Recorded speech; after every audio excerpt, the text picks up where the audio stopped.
आपको पुराने समय के कितने विलेन याद है जिन्होंने फिल्म इंडस्ट्री को छोड़ दिया और क्यों? 70 और 80 के दशक की फिल्मों में एक एक्टर हर दूसरी फिल्म में गुंडा बना नजर आता था। कद काठी ऐसी थी कि बड़े बड़े एक्टर्स भी उसके आगे पानी भरते नजर आते। वो जब भी स्क्रीन पर आता लोगों में दहशत बैठ जाती। हम बात कर रहे हैं खूंखार विलेन शरद सक्सेना की। एक्टिंग ऐसी थी कि बड़े बड़े विलेन उनकी तारीफ करने के लिए फोन नंबर ढूंढते थे। लेकिन फिर ऐसा क्या हो गया कि इतने बेहतरीन एक्टर को बॉलीवुड छोड़ना पड़ा? चलिए आपको इस घटना का पूरा सच बताते हैं।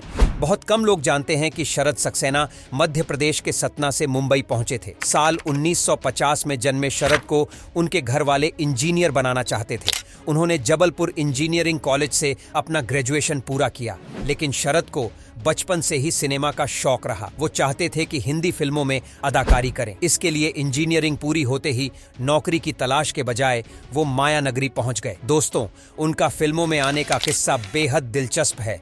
वो साल 1972 में मायानगरी आए थे एक्टर बनने, मगर मुंबई पहुंचते ही समझ गए कि फिल्मों में काम मिलना कोई बच्चों का खेल नहीं है। इसलिए फिल्मी लोगों से पहचान बढ़ाने का दूसरा तरीका निकाल लिया। एक कैमरा खरीदा और बन गए फिल्मी फोटोग्राफर। इससे कमाई भी हो जाती और पहचान भी बनने लगी। और इस तरह एक दिन किस्मत ने दस्तक दी। दरअसल एक दिन शरद शूटिंग सेट पर पहुंचे, जहां धर्मेंद्र के भाई वीरेंद्र मौजूद थे, जो अपनी दिलदारी के लिए मशहूर थे। शरद उनकी फोटो खींच रहे थे। तभी उन्होंने शरद की पर्सनैलिटी देखकर पूछा कि तुम भी फिल्मों में काम करना चाहते हो क्या? शरद बोले कि हाँ, मैं एक्टर बनने ही मुंबई आया था। वीरेंद्र ने शरद से एक फोटो मांगी। वीरेंद्र उस फोटो को हमेशा अपने पास रखते। वो जिस भी डायरेक्टर और प्रोड्यूसर से मिलते उसकी फोटो जरूर दिखाते। एक दिन इस फोटो को पसंद कर लिया गया और साल 1974 में शरद को पहली फिल्म में काम मिल गया। ये फिल्म थी बेनाम। इसके बाद उन्हें कुछ और फिल्में मिल गईं, जैसे जानेमन, एजेंट विनोद और देवानंद की देश परदेश। लेकिन इनमें रोल ऐसे होते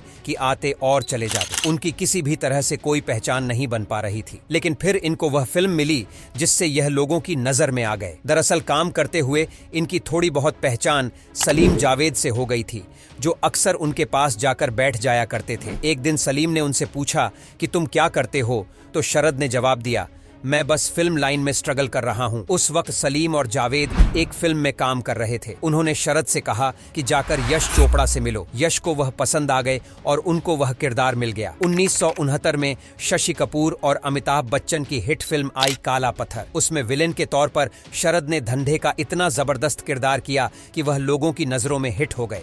इस फिल्म की शूटिंग के दौरान ही उनको राजश्री प्रोडक्शन की फिल्म तराना मिल गई और यहीं से उनके करियर की गाड़ी निकल पड़ी। उनकी एक्टिंग देख डायरेक्टर HS रावल ने उनको 80 साल के बुढ़े का रोल ऑफर कर दिया। यह फिल्म थी 1976 में रिलीज हुई लैला मजनू, जिसमें युवा शरद को दाढ़ी मूंछ लगाकर 80 साल का बुजुर्ग बना दिया। अब शरद को लगातार काम मिलता रहा। उसके लिए विलेन और फाइटर के रोल खास तौर पर लिखे जाते। इसके बाद 1984 में वह फिल्म आई, जिसको करने के बाद शरद सक्सेना पूरे बॉलीवुड में छा गए। यह फिल्म थी मिथुन की बॉक्सर। फिल्म में शरद ने ऐसी फाइट की कि मिथुन भी उनके आगे 19 ही साबित होते। 80 का पूरा दशक शरद सक्सेना के नाम रहा। उन्हें एक से बढ़कर एक किरदार मिलते गए। एक बार की बात है कि शरद घर पर बैठे हुए ही थे कि फोन की घंटी बजी। फोन उठाया तो उधर से आवाज आई, मैं प्राण बोल रहा हूँ। शरद को यकीन नहीं हो रहा था कि प्राण साहब ने उनको कॉल किया है। प्राण साहब बोले, आज का गुंडा राज में तुम्हारी एक्टिंग देखी। एक्टिंग इतनी पसंद आई कि बड़ी मुश्किल से तुम्हारा नंबर खोजकर तुम्हें बधाई देने के लिए कॉल किया। शरद का करियर अपने पीक पर चल रहा था। उनके पास इतनी दौलत हो गई थी कि उस समय में मुंबई में कुल 3 से 4 लोगों के पास एक कार थी और शरद उनमें से एक थे। शरद की एक्टिंग का लोहा खुद आमिर खान भी मानते थे। आमिर ने उन्हें जिद करके अपनी फिल्म गुलाम दिलवाई। लेकिन फिर आखिर जिसकी एक्टिंग का हर कोई दीवाना था, अचानक उसके साथ ऐसा क्या हो गया कि उसे बॉलीवुड छोड़ने का फैसला करना पड़ा। दरअसल इसके पीछे 1997 में हुई एक खौफनाक घटना थी। गुलाम की शूटिंग पूरी होने के बाद उनके पास कई ऑफर थे, मगर 12 अगस्त 1997 को वो खबर आई जिसने पूरे बॉलीवुड जगत को दहलाकर रख दिया। गुलशन कुमार की दिन दहाड़े गोली मारकर हत्या हत्या कर दी गई। उनकी हत्या से बॉलीवुड में ऐसा खौफ पसर गया कि बॉलीवुड से लोग काम छोड़ने लगे। प्रोड्यूसर्स ने नई फिल्में अनाउंस करना ही बंद कर दिया। फिल्म मेकर्स ने चलती शूटिंग को बीच में ही बंद कर दिया। मानो पूरे बॉलीवुड में सन्नाटा सा छा गया। यही सन्नाटा शरद सक्सेना के लिए बदकिस्मती लेकर आया। उनको भी काम मिलना पूरी तरीके से बंद हो गया था और यह सिलसिला 3 सालों तक चलता रहा। 25 साल में ऐसा पहली बार हुआ कि शरद के पास 3 साल तक एकाध फिल्म छोड़कर कोई काम नहीं था। इस फिल्म में